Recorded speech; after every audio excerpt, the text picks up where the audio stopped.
The moment Alexandra Eala's name appeared in the Italian Open draw, Rome's ticketing engine started rewriting its own profit margins. Premium seats for the finals climbed to €2,063, not gradually, not after results. The second her entry was confirmed. That's not coincidence. That's a pricing algorithm responding to the most commercially disruptive force in women's tennis right now. And here's what the tennis establishment still hasn't said out loud. The player causing all of this is ranked number 44 in the world. The last time I was here, which years ago, I think I've changed a lot, grown a lot. It's nice to see the welcome that I've had. There's a huge Filipino community here, so I'm so excited. Let's start with the metric that stopped media analysts cold. During the lead-up to the 2026 clay court season, a press conference featuring Alexandra Eala recorded 171,000 views on official digital platforms. A comparable session with Novak Djokovic, 24 Grand Slam titles, 3 decades of global dominance, drew 80,000. That's a 113.75% viewership advantage for a 20-year-old from Quezon City, Philippines, who hadn't set foot on a court in Rome yet. Analysts didn't call it an anomaly. They called it a demographic signal. Hard proof that the audience driving tennis viewership in 2026 is not the same crowd that made Djokovic a legend. Tournament directors across Europe took note. FITP President Angelo Banaghi took note most of all, because Banaghi isn't just running a tennis tournament in 2026, he's running an infrastructure project, a luxury brand repositioning, and an open campaign to make the Italian Open a 5th Grand Slam. That 171,000-view press conference told him exactly whose name needed to be at the center of it. But what happened next, nobody publicly predicted. I've always had a dream that kind of like when I'm in a red carpet, I'll wear what's called the Filipiniana, and it's a very traditional Filipino formal wear. It's perfect. Before Rome, there was Melbourne, and Melbourne gave every tournament director in the world a case study they never asked for. On January 19, 2026, Alexandra Eala was scheduled on Court 6 at the Australian Open, a small outside court, the kind reserved for lower priority matches. What followed became one of the most discussed logistical failures of the entire 2026 tennis season. Thousands of fans, largely from the Filipino community, showed up hours in advance. Court 6 hit capacity fast. People were pushed into outdoor viewing areas, watching on large screens in what eyewitnesses called fierce heat. Wait times at the ground's entry point stretched to roughly 2 hours. The hashtag #MinimisDalawan spread across social media. Fans weren't just venting, they were making a business argument. Filipino player equals high demand for ticket sales. Simple as that. Novak Djokovic, when asked about it, admitted the scheduling might have been poor, but called the chaos a good problem. A sign the sport was healthy. What Djokovic saw as healthy appetite, tournament directors saw as something more urgent. An unplanned revenue event they'd failed to monetize, and a crowd management failure they couldn't let happen again. Rome took note, but the fix Rome chose came with its own consequences. And support in Indian Wells. Look at this. I mean, this was in Australia. Court 6 literally had a line. I know I'm exaggerating, but it went for miles at the Aussie. It was wild scenes there. Ali, can you remember a women's star who gets this type of support wherever she goes? Yeah, well, Taylor Swift? I mean... Yeah, there you go. Yeah. The Italian Open didn't land at €2,063 final session tickets by accident. There's a very specific financial logic behind it.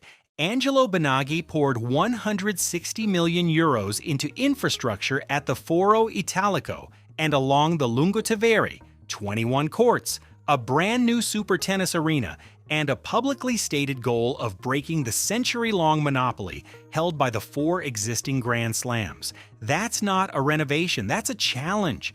To justify that investment, the FITP built what analysts have called a premiumization strategy, repositioning the Italian Open as a luxury event, the kind that sits alongside Wimbledon and Roland Garros rather than beneath them. Ground entry on the secondary market started around 70 euros. Central court day sessions in the first round hit between 120 euros and 274 euros. Quarterfinals ran from 300 euros to 550 euros. Category 2, general seating reached $765. The premium West Side Distinti Montemario seats, sun at your back, best sightlines in the house, climbed to $985. And at the very top, 2,063 euros for central court at the finals. Benaghi's federation has called this a success story, evidence that the Italian Open has grown into the commercial weight it always deserved. But here's what that success story doesn't fully explain. The demand fueling those 2,063 euro seats isn't just Jannik Sinner. It isn't just Jasmine Paolini. The viewership data, the Melbourne crowd behavior, the press conference numbers, they all trace back to one engine. A player ranked number 44 in the world, preparing at the Rafael Nadal Academy in Mallorca, working daily under coaches Joan Bosch, Luc Bauza, and Sandro Viane, with Tony Nadal overseeing the strategy. Now here's the number that puts everything else in perspective. On January 29, 2026, the inaugural Philippine Women's Open was held in Manila, a tournament built specifically around the commercial pull of Alexandra Eala and the passion of the Philippine tennis market. Finals tickets, 2,000 pesos converted to euros, that's approximately 32 euros. The Italian Open's premium finals ticket that same calendar year, 2,063 euros. That's not a price gap. That's a 64-to-1 ratio. Same player, same year. Two completely different tournaments staking their commercial value on her name and charging 64 times more in Rome than in Manila to watch her compete. When you look at Benaghi's premiumization strategy through that lens, a question surfaces that the federation hasn't directly answered. When a tournament prices its finals at 64 times what the player's own country charges to see her, what exactly is being sold at that point, the tennis or the access to a phenomenon? For ordinary Italian fans, the answer wasn't subtle. With Central court sessions starting at 120 euros and finals clearing 2,000 euros, large parts of the domestic Italian audience have been quietly redirected from the Foro Italico to the Super Tennis streaming platform, which, not coincidentally, the federation also controls. The live experience in Rome has become something reserved for a category of buyer that most Italian sports fans simply aren't. And that's when the regulators stepped in. I'd have to say maybe a little bit of Sonia Mirza. Back in her heyday, obviously the Indian fans took to her and they followed her all around the globe, obviously not to this extent. And I think the ceiling that Alex Eala has is obviously that much higher. And I'm gonna bring in a little boxing here because my dad wanted me to be a boxer, but I chose tennis. But Manny Pacquiao. Good call. Manny Pacquiao, we saw him when he, was at the top of his game. And alongside Roger Federer, he actually had more prize money. So I think that if Eala, can keep doing well with her tennis, who knows? The sky's the limit on the court, off the court. I mean, she could be rolling in it, if you will. Yeah. In 2025, heading into the 2026 pricing cycle, the Italian Competition Authority, the AGCM, deployed a mechanism called moral suasion against the FITP. And what they targeted wasn't the headline ticket prices, it was what buyers weren't being told. The AGCM found that consumers purchasing Italian Open tickets weren't being clearly informed of mandatory service fees at the start of the transaction. Those fees ranged from €1.50 all the way up to 7% of the ticket price. On a 2,063 euro ticket, a 7% service fee adds €144.41 to the final total, an amount that wouldn't appear until checkout.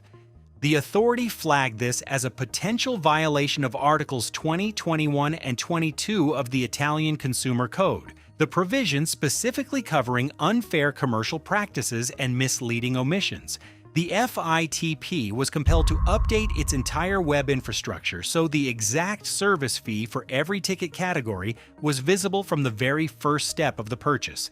The Federation complied. It did not admit wrongdoing, it complied. which means the same pricing structure that triggered the investigation is fully operational for the 2026 edition.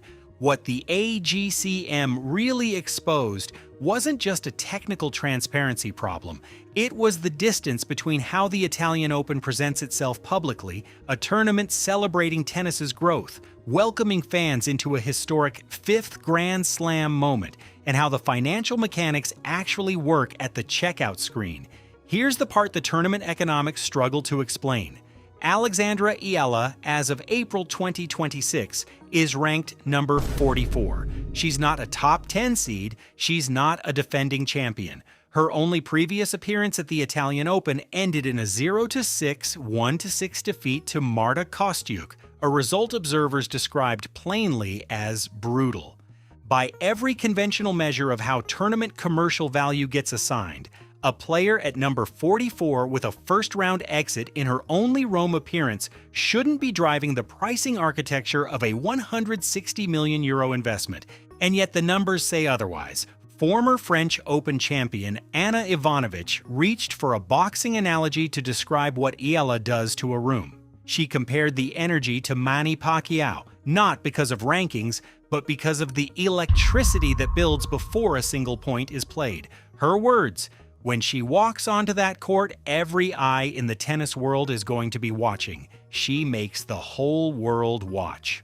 World number 5, Jessica Pegula said the crowd atmosphere around Eala at the Miami Open was unlike anything she'd experienced for a player still on the rise. Eala herself, during her 2025 Rome debut, mentioned running into Filipinos 5 separate times just walking the streets of the city.